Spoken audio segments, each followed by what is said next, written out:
কতটা তুমি হারালে বন্ধু, কেঁদেছে অন্তর। জানো না তুমি হারাবার ব্যথা, জানে পলাশির প্রান্ত।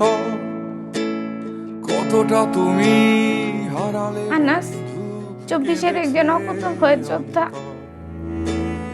একটা নতুন বাংলাদেশ বিনির্মাণের স্বপ্ন দেখে আমাদের সন্তানরা শহীদ হয়েছিল। সেই নতুন বাংলাদেশ বিনির্মাণে অংশ নিই। একদিনে 2 ভোট, সংসদ নির্বাচনে ভোট দিয়ে ঠিক করুন কেমন সরকার চান, আর গণভোটে ভোট দিয়ে ঠিক করুন ভবিষ্যতের বাংলাদেশ কেমন চান। সংস্কার চাইলে, পরিবর্তন চাইলে গণভোটে হ্যাঁতে সিল মারুন, সংস্কার না চাইলে নাতে সিল মারুন। মনে রাখবেন, এই পরিবর্তনের জন্যই আমাদের সন্তানরা শহীদ হয়েছিল, আহত হয়েছিল, রাস্তায় নেমেছিল। একটা ইনসাফ ভিত্তিক দুর্নীতিমুক্ত বাংলাদেশ যখন গঠন হবে, তখনই আমাদের সন্তানদের এই আত্মত্যাগ সফল হবে।